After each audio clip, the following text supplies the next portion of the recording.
semuanya, gimana kabarnya hari ini?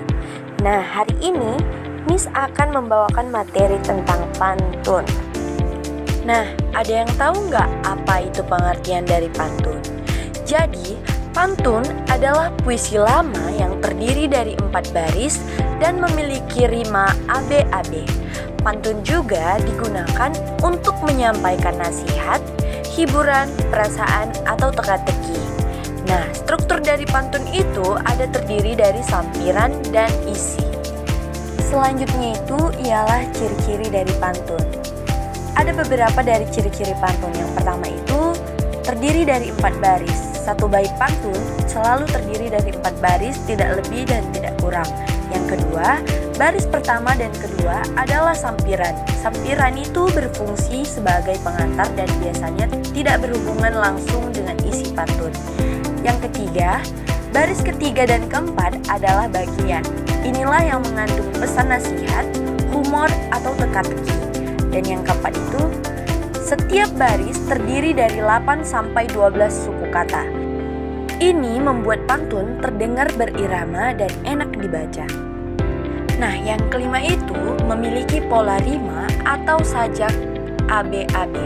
Artinya, akhir baris pertama sama dengan akhir baris ketiga dan akhir baris kedua sama dengan akhir baris keempat. Yang keenam itu menggunakan bahasa yang indah dan berirama. Pantun memakai pilihan kata yang puitis, menarik, dan mudah diingat. Yang ketujuh itu tidak menggunakan nama langsung. Pantun lebih sering menggunakan gambaran atau kiasan, bukan menyebut nama orang secara langsung. Selanjutnya itu ialah struktur pantun, yang dimana struktur pantun itu ada namanya sampiran. Sampiran ini terletak pada baris pertama dan kedua. Sampiran ini juga berfungsi sebagai pengantar atau pemanis pantun. Sampiran juga biasanya tidak berhubungan langsung dengan isi pantun, tetapi isinya sering berupa gambaran alam, kegiatan sehari-hari, atau benda sekitar. Selanjutnya itu struktur pantun yang kedua itu ada namanya isi. Isi ini biasanya terdapat pada baris ketiga dan baris keempat. Isi bagian yang mengandung pesan utama seperti nasihat, sindiran, humor, atau perasaan, dan isi menjadi inti makna dari pantun. Pantun juga memiliki beberapa jenis. Yang pertama itu ada pantun nasihat, yang kedua pantun jenaka, ketiga pantun anak-anak, dan keempat pantun kiasan, dan yang kelima itu ada pantun teka-teki. Yang pertama tadi ada pantun nasihat. Jadi pantun nasihat ini berisi pesan moral, ajakan berbuat baik, atau peringatan. Contohnya itu, jika pagi burung berkicau, terbang rendah di pohon jati, rajin belajar jangan berkeluh kesah, supaya masa depanmu bersinar nanti. Yang kedua itu pantun jenaka. Pantun jenaka ini biasanya berisi dengan hal-hal lucu, menghibur, atau mengandung unsur humor. Contohnya itu, main layang-layang di depan lapangan, tersangkut benangnya di pohon nangka, melihat Dodi berlari ketakutan, padahal cuma dikejar anak bebek 3. Selanjutnya itu pantun anak-anak. Pantun ini biasanya berisi hal tentang anak-anak di dunia. Nah, seperti bermain, belajar, persahabatan, keceriaan, dan kegiatan sehari-hari.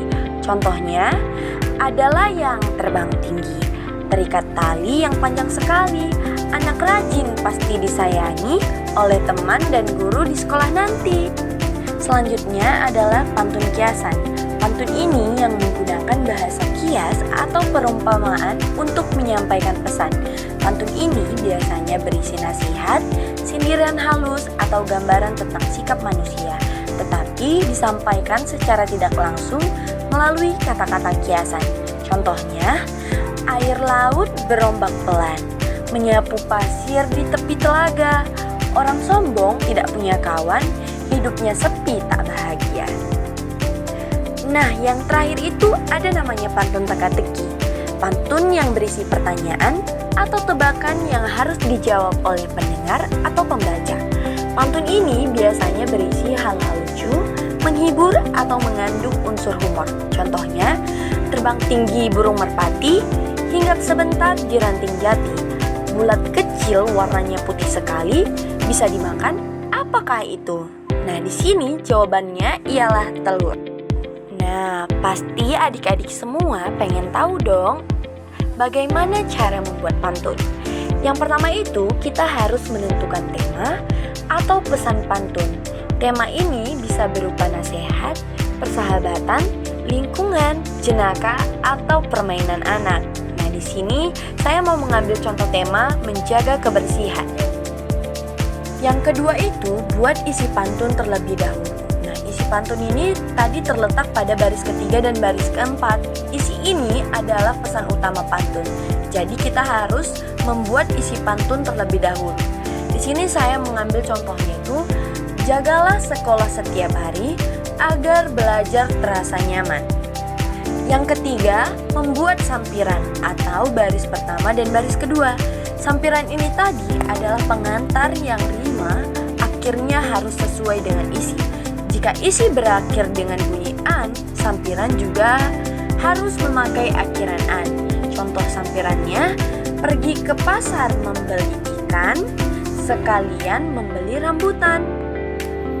Nah, langkah yang keempat itu, pastikan rimanya itu bersaja ABAB.